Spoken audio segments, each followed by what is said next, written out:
Ya kita harus jujur mengatakan bahwa Gus Miftah salah membaca, nahunya kurang tepat.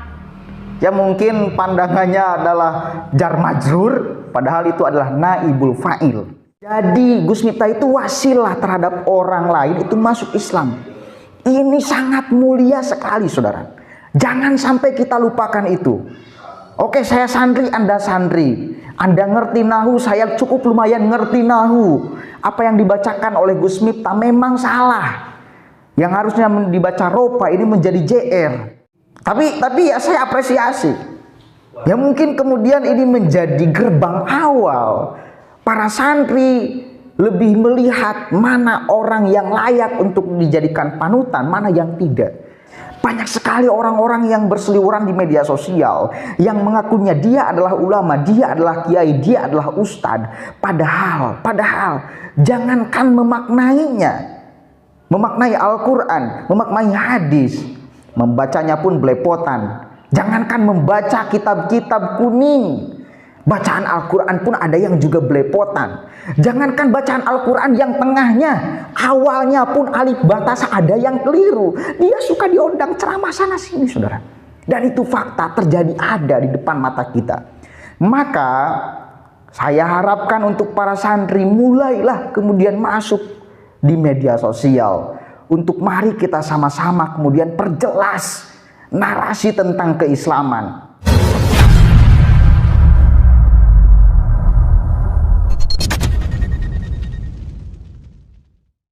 Assalamualaikum warahmatullahi wabarakatuh. Hamdan syukranillah amma ba'd. Salam sejahtera untuk kita semua. Semoga kita tetap berada di jalur yang diinginkan oleh Allah dan diridhoi oleh Allah Subhanahu wa taala.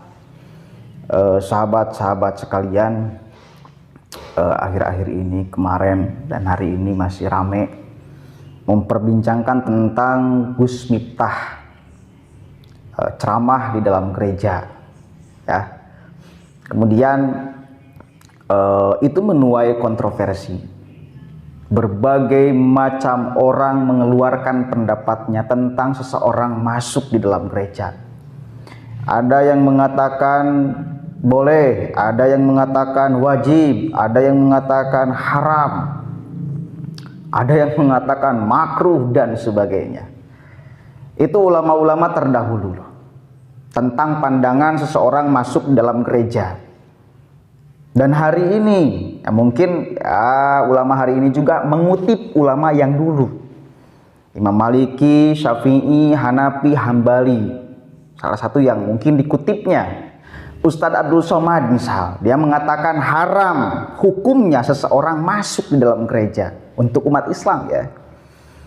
Kemudian ada juga statement Buya Yahya yang mengatakan kalau ada alasan, misal di dalam situasi hujan yang sangat lebat, tidak ada tempat berlindung kecuali ada gereja di sana, maka kita boleh berlindung di sana.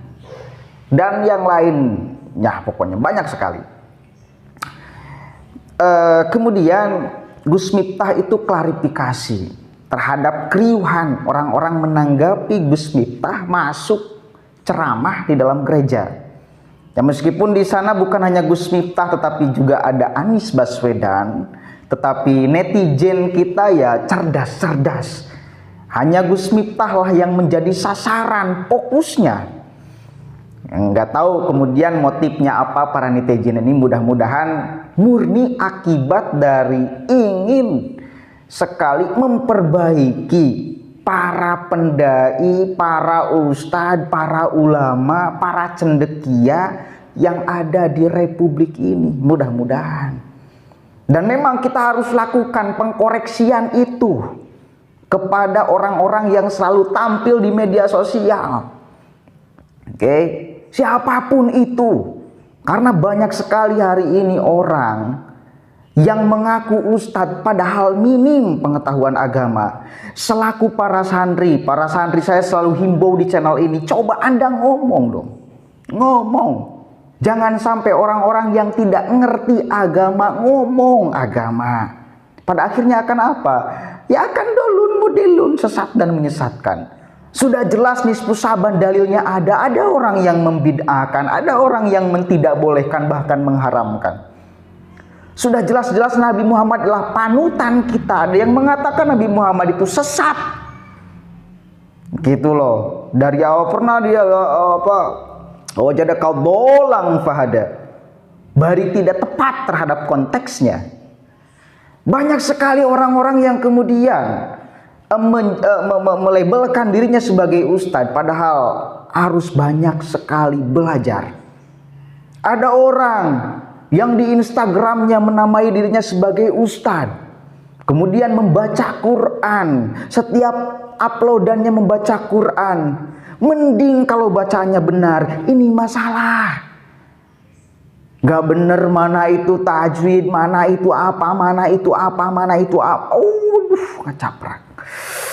Diundang ceramah. Oke, nah fokus lagi kepada Gus Miftah kita.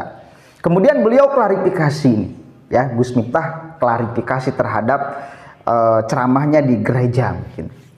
Kemudian membawakan satu dalil beliau tuh, tetapi ya kita harus jujur mengatakan bahwa Gus Miftah salah membaca, nahunya kurang tepat.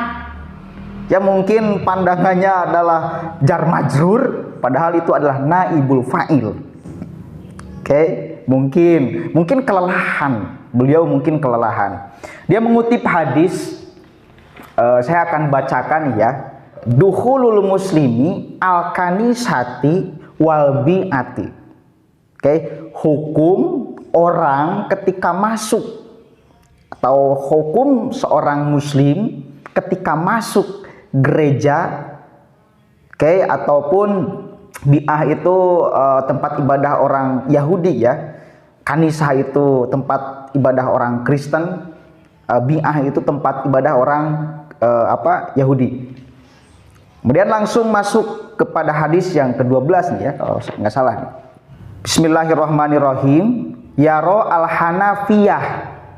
Ya, al-Hanafiyah. Harusnya kan Yaro al-Hanafiyatu anahu kana yen sayaktosna yukrohu. Yukrohu itu jadi khobar tina lapad anahu, dari lapad anahu, fi'il mudore mabni majhul tuh. Yukrohu itu menjadi apa? Khobar. Khobar dari lapad anahu. Satu kali lagi.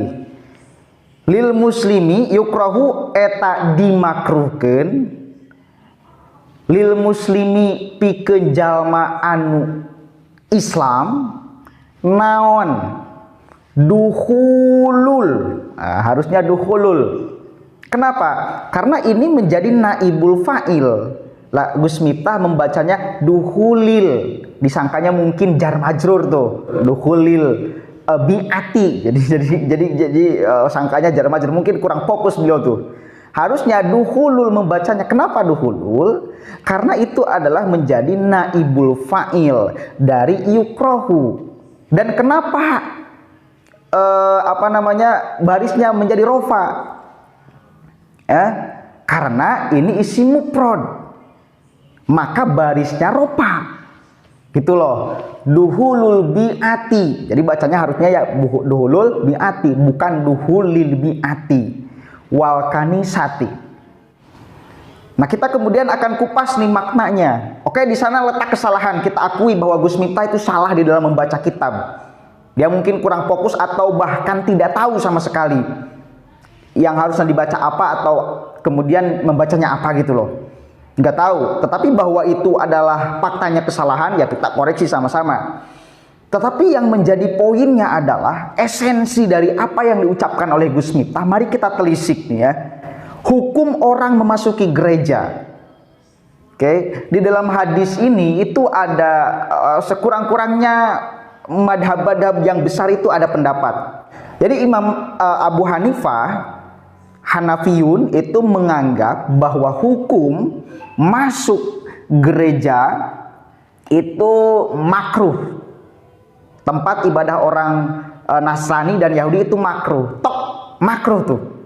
Itu menurut Imam Abu Hanifah. Ya, di bawahnya itu ada yang menurut Imam Syafi'i. Imam Syafi'i ini ada dua orang, ada dua versi nih. Ada yang mengharamkan ketika seseorang masuk di dalam gereja kayak tanpa ada undangan dan tanpa ada alasan yang lain, seorang muslim masuk ke dalam gereja, maka hukumnya makruh. Tetapi kalau misal ada kebaikan di sana, ada kemaslahatan di sana, mazhab Imam Syafi'i itu membolehkan seseorang muslim masuk ke dalam gereja, tempat ibadah orang Kristen atau tempat ibadah orang Yahudi. Itu jelas ya. Hukum pandangan para ulama terhadap seseorang orang muslim yang masuk dalam gereja. Poinnya di sana. Kita udah ketemu nih. Poinnya di sana. Letak kesalahan Gus Miftah itu jelas kita saksikan sama-sama. Tapi pertanyaan besarnya, salah gak ketika Gus Miftah masuk di dalam gereja? Memenuhi undangan katakan, karena banyak ujug-ujug datang kemudian ceramah, gak mungkin, pasti ada undangan dulu. Menurut mazhab Imam Syafi'i, kalau ada kemaslahatan di sana, oke, ya boleh. Boleh. Apalagi kita saksikan bersama, kita saksikan sama-sama bahwa banyak sekali orang yang terislamkan, menjadi Gus Miftah itu wasilah terhadap orang lain itu masuk Islam. Ini sangat mulia sekali, saudara. Jangan sampai kita lupakan itu. Oke, saya santri, Anda santri. Anda ngerti nahu, saya cukup lumayan ngerti nahu. Apa yang dibacakan oleh Gus Miftah memang salah. Yang harusnya dibaca ropa ini menjadi JR. Oke. Fix di sana kita sepakat bahwa bacaan itu salah. Tetapi esensinya jangan sampai kita lupakan. Karena saya sendiri belum pernah mengislamkan orang. Betapa bahagianya kita kalau mampu mengislamkan orang. Oke? Ya mungkin orang tertarik oleh kita sehingga pada akhirnya pengen masuk Islam. Kita tahu banyak sekali orang yang diislamkan oleh Gus Miftah itu. Masa kita akan lupakan? Seolah-olah kemudian publik melupakan, para santri merupakan itu. Seolah tok hanya kesalahannya di sana. Kita jangan sampai kemudian tebang pilih pandangan di dalam hal ini. Ya, jadi tapi ya saya apresiasi. Ya mungkin kemudian ini menjadi gerbang awal para santri lebih melihat mana orang yang layak untuk dijadikan panutan, mana yang tidak. Karena bukan hanya satu orang Gus Miftah saja, saya kira. Banyak sekali orang-orang yang berseliweran di media sosial yang mengakunya dia adalah ulama, dia adalah kiai, dia adalah ustadz.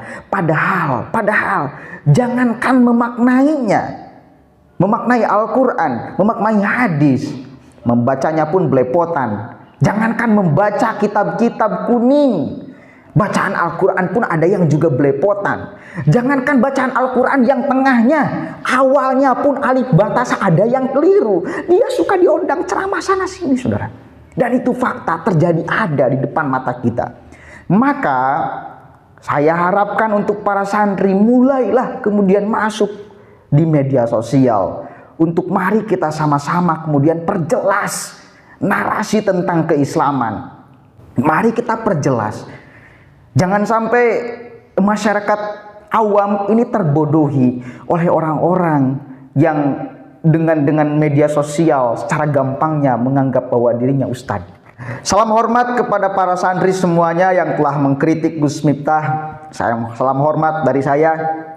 Mari kita penuhi narasi tentang keagamaan di media sosial oleh para santri. Jangan sampai orang yang baru hijrah datang ke media sosial, jangan sampai orang yang baru mualaf masuk ke Islam kemudian ngomong tentang ajaran Islam yang tidak sama sekali kena terhadap esensi nilai ajaran Islamnya. Provokatif, hajar sana, hajar sini dan sebagainya.